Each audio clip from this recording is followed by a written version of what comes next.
მოგესალმებით.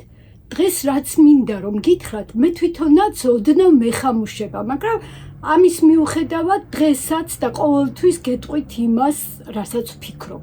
წინა გადაცემაში დაგკვირდით, რომ გაგიზარებდით, როგორ ვხედავ საპროტესტო მოძრაობის სამომავლო ნაბიჯებს, მაგრამ კარგად რომ დავფიქრდი, მივხვდი, რომ სანამ მომავალზე ვილაპარაკებ, კიდევ ერთი თემა მინდა თქვენთან ერთად განვიხილო, რომელიც აწყოს უფრო მკაფიო დაგვიხსნის.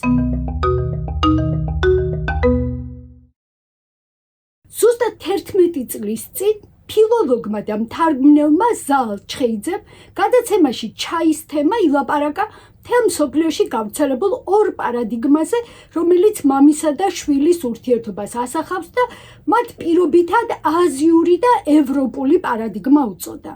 აზიური მამაშვილობა გულისხმობს, რომ შვილი მამის ბუნებრივი გამგრძელებელია, შვილი ყოველთვის სახლშია და მამის წყალობას ელოდება.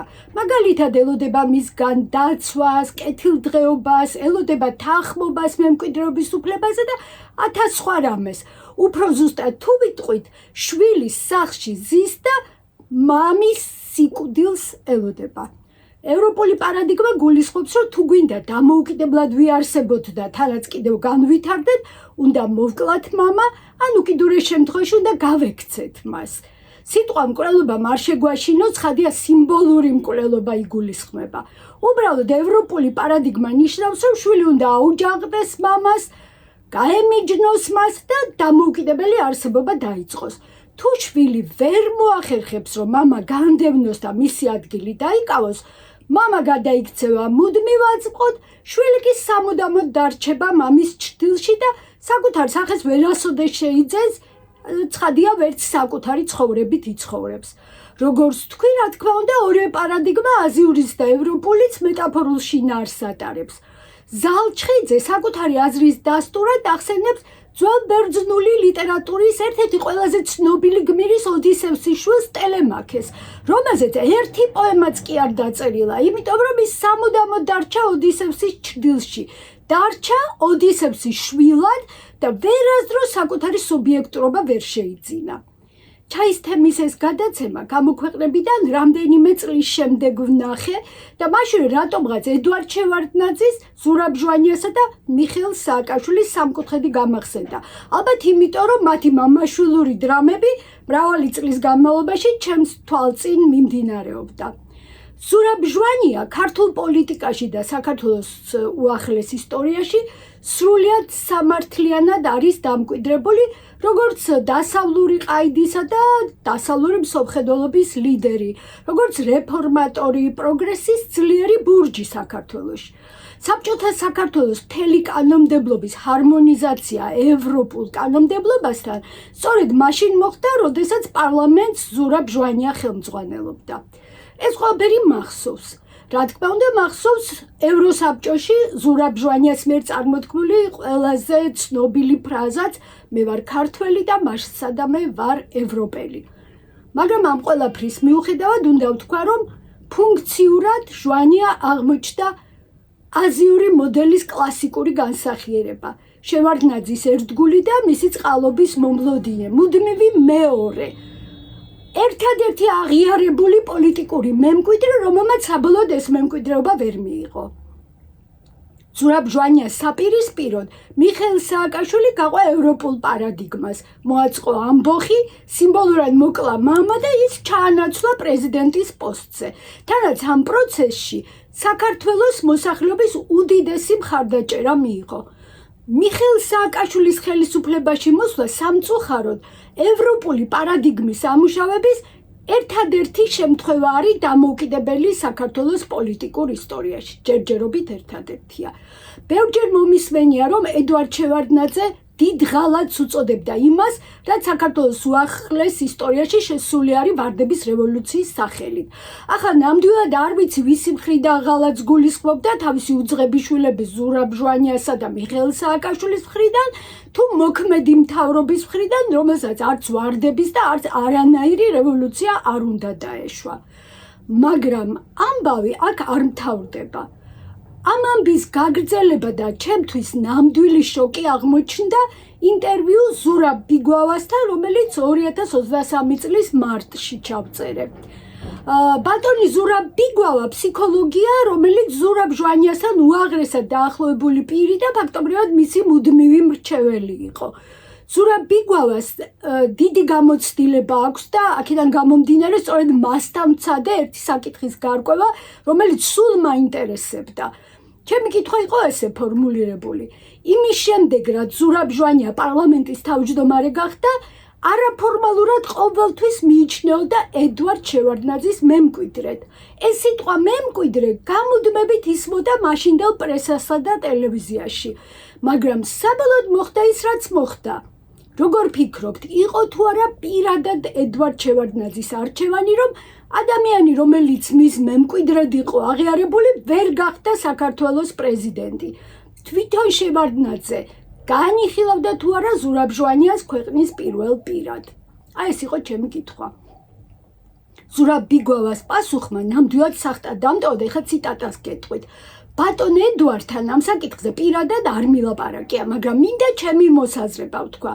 მე არ მგონია იქიდან გამომდინარე, რასაც ვიცნობდი ზურას და შევარდნაძეს, რომ ოდესმეს შევარდნაძეს სერიოზულად განეხილა თავის შიგნით, თავის აზროვნებაში, თავის წარმოდგენებში, თავის სულიერ გადაწყვეტილებაში ზურაბ ჟვანია თავის მემკვიდრედ. გამოდის, ედვარდ შევარდნაძისა და ჟვანიას ურთიერთობაში ბოლომდე გათამაშდა მამაშვილობის აზიური მოდელი. შვილი ელოდება მამის წყალობას, დარწმუნებულია, რომ მისგან მემკვიდრეობას დღეს თუ არა ხვალ მიიღებს და ბოლოს აღმოჩნდება, რომ მამა თავის სიცოცხლეში საერთოდ არ აპირებს შვილის როგორც მემკვიდრის აღიარებას. მით უმეტეს არ აპირებს მისთვის ოჯახის უფროსის სტატუსის და ძალაუფლების გადაცემას. საქართველოს დღევანდელი ხელისუფლება, მთავრობა იქნება თუ საპარლამენტო უმრავლესობა, ნებაყოფლობით თანხდება, რომ აზიური მამაშვილობის მოდელში იცხოვროს. ესე იგი იყოს მორჩილი და მომლოდინე შვილის როლში. და იყოს ასე ხანგრძლივად. ხან რომელ პრემიერზე ამბობენ ხოლმე და ხან რომელზე, რომ აი მალე ბიძინა ივანიშვილს აუჯანყდება და ძალაუფლებას ჩამოართმევს. სინამდვილეში ამის არანაირი ნიშანი არ არსებობს და აზიური პარადიგმა თეორიულადაც გამორიცხავს მამის წინააღმდეგ ამბოხს. ერთადერთი პრემიერი, რომელიც ყველაზე შორს წავიდა არ დამორჩილების და ჯანყის გზაზე, ალბათ გახსოვთ, რომ იყო გიორგი კვირიკაშვილი. მაგრამ ისიც გვახსოვს, რომ პირობითი მამა მას საკმაოდ ადვილად და სამუდამოდ გაუსწორდა. გიორგი გახარია კი მთელი თავისი პოლიტიკური ბიოგრაფიის მანძილზე მეამბოხე გმირის სახესთან ახლოსაც არ მისულა, იმიტომ რომ კი გაექცა მამას, მაგრამ ვერასდროს ვერ უარყო ის. ეს ჩემი პირადი აზრია ბატონი გახარიას შესახებ. როგორც თქვი, დღეს ქართულ პოლიტიკაში გვაქვს ტიპური აღმოსავლური მამაშვილობის მოდელი, ანუ ვერტიკალური იერარქია. თეორიულად ამ იერარქიაში დამკვიდრებისთვის ორი მთავარი პირობა არსებობს. ეს არის მორჩილება და მოთმინება. პირობითი შვილი არ ცდილობს სისტემის შეცვლას. ის ცდილობს კეთილგანწყობის მოპოვებას და შესაბამისად ძალაუფლებას აღიქვამს როგორც წყალობას. ამ პარადიგმაში ქვეყნის განვითარებას არამც არ უნდა ველოდოთ, იმიტომ რომ სანამ მამა პოლიტიკურად ცოცხალია, ნამდვილი სიახლე, რაიმე ღირებული ახალი იდეა ვერ დაიბადება და ესე იგი პროგრესი არის გამორიცხული. ცხადია, მამაშვილობის ამ პარადიგმებში ერთშიც და მეორეშიც მარტო პირობითი მამა და პირობითი შვილი არ მონაწილეობს და არ იგულისხმება. მთელი ქვეყანა მიყვება იმ გზას, რომელსაც გადაწყვეტილების მიმღები პირები აირჩევენ. შესაბამისად, აზიური პარადიგმა გულისხმობს, რომ ჩვენ ყველანი ვინც ამ ქვეყანაში ვცხოვრობთ, უნდა დავრჩეთ ისეთები, როგორებიც ვართ, არ შევიცვალოთ, არ განვითარდეთ, მორჩილებაში თუ მამის დაკარგვის შიშში გავატაროთ წლები და სიცოცხლის ყველა ნიშანწყალი მამის წყალობად მივიჩნიოთ. ევროპული პოლიტიკა კი აგებულია ძველი წესრიგის მუდმივ გადაფასებაზე, პირობითი მამის მუდმივ უარყოფაზე, ძველთან გამიჯვნაზე და პასუხისმგებლობის აღებაზე, რაც მთავარია. სწორედ ეს მუდმივად ცოცხალი დაპირისპირება აწმყოსა და მომავალს შორის იწვევს ინსტიტუციურ განვითარებას და იწვევს საბოლოო ჯამში პროგრესს. ევროპულ პარადიგმაში ცხოვრება ჩვენც გვაიძულებს ავიღოთ პასუხისმგებლობა, დავიცვათ წესები, გადავალაწილოთ ძალაუფლება და ხვალ იმაზე უკეთესები გავხდეთ, ვიდრე დღეს ვართ და ვიდრე გუშინ ვიყავით. ესე იგი, მუდმივად განვითარების გზით ვიაროთ. საქართველოს დღევანდელი მთავრობის ეს აღმოსავლური პოლიტიკური და მმართველობითი ვექტორი, რა თქმა უნდა, შემთხვევითი არ არის და ასე არც არავინ არ ფიქრობს ალბათ. აღმოსავლურს უკაცრავად რუკაზე ადგილის მიხედვით არ ვსაზღვრავ. აღმოსავლურ-აზიური არის ყველა იერარქიული რეჟიმი, რომელიც მამის განუყოფელ ძალაუფლებას ეფუძნება. მსგავსი მსგავსებებზე ჩვენც ამ მსგავსების გარემოცვაში აღმოჩნდით და დანარჩენებს არამსგავსებს ვაცხადებთ მტრებად. სანამ პარადიგმა არ შეიცვლება, ყველაზე ძლიერ მესიჯად რჩება, მივაქციოთ ყურადღება, რომ მამა ერთპიროვნულად იღებს პასუხისმგებლობას ყველაფერზე, პირველ რიგში ქვეყანაში მშვიდობაზე, სტაბილურობაზე და კეთილდღეობაზე, რომელიც ამჯერად არა ტრადიციულად დასავლეთიდან, არამედ აღმოსავლეთიდან წამოვა. თუ ქვეყანა მზად არის, რომ მამაშვილობის ამ აზიურ პარადიგმაში ჩაჯდეს, ესე იგი მამაც კმაყოფილი იქნება და შვილებიც ცხოვრება ჩვეულებრივ გაგრძელდება. მაგრამ დამოუკიდებლობის 35 წლის განმავლობაში საქართველომ ბევრი იბრძოლა თავისუფლად განვითარების უფლების მოსაპოვებლად. ქვეყნის არც ერთ პირველ პირს არ შეუთავაზებია და მით უმეტეს არ გაუბედავს, რომ მთელი მოსახლეობისთვის, კიდევ ვამბობ, მთელი მოსახლეობისთვის დაეძალებინა მორჩილებაში ცხოვრება. მას თუ ახლა წყაბულს არ ვართ, რომ ჩვენი საერთო სამშობლო აზიური მოდელით იმართებოდეს. რა არის საჭირო პარადიგმის შესაცვლელად?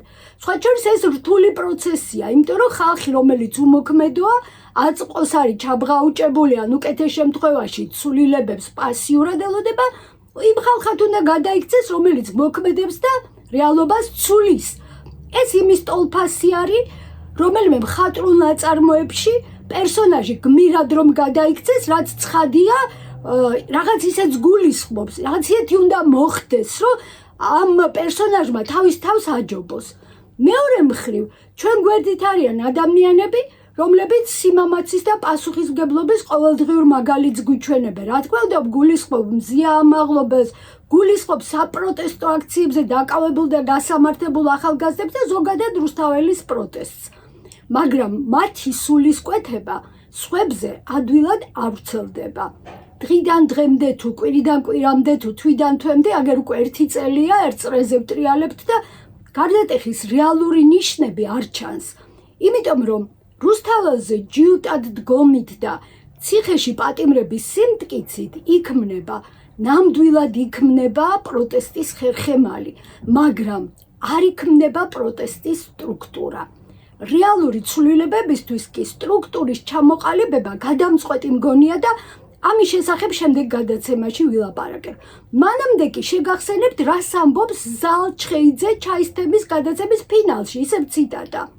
შვილმა მამა უნდა უარყოს და წინ წავიდეს. ეს არის მამის ბედნიერება, რადგან მამა, რომელსაც არ უარყოფენ, განწირულია გადაშენებისთვის. აქ ციტატა მთავრდება. მართლაც პროტესტულად განწყობილ ადამიანებსაც კი ზოგჯერ გაბრაზებული ხალხის იმედი კი არ აქვთ, ისევ ქართული ოცნების იმედი აქვთ. მიაჩნიათ, რომ რეჟიმი ბევრ შეცდომას უშვებს და რომელიმე შეცდომა აუცილებლად აღმოჩნდება მისთვის საბედისწერო. ასეც რომ მოხდეს, ჩემი აზრით, ეს ჯერ კიდევ არ ნიშნავს აღმოსავლურიდან დასავლურ პარადიგმაში მექანიკურად გადასვლას. იმიტომ რომ პარადიგმა არის იდეების და შეხედულებების ერთობლიობა. და ჩვენ გვეგონა, რომ ეს საკითხი აბსოლუტურად გარკვეული გქონდა, მაგრამ რა კი მამაშვილობის აზიურ მოდელში ამდენად ჩაფლულები აღმოჩნდით, ადრე თუ გვიან საქართველოს მოსახლეობას მოუწევს დაამტკიცოს, რა არის მისი ნამდვილი მისწრაფება, პირობითი მამის იმედად ცხოვრება და მისი პოლიტიკური სიკვდილის ლოდინი, თუ ბედი, ცდა და გამარჯვება. ამ თემასაც რამდენად რთულია ან საერთოდ რა სჭირდება პარადიგმის ცვლილებას, შემდეგ გადაცემაში გავაგრძელებ. მანამდე კი ტრადიციული თხოვნა მექნება, გამოიწეროთ ჩვენი არხის ღარიბი მედია და თუნდაც ამ მცირედით დაგვიჭიროთ მხარი. მინდა რომ მომწეროთ თქვენი კითხვები და მოსაზრებები აქვე, გადაცემის კომენტარების ველში. ახლა შემდეგ სამშაბათამდე გემშვიდობებით და დიდი მადლობა, რომ ჩემთან ერთად ხართ.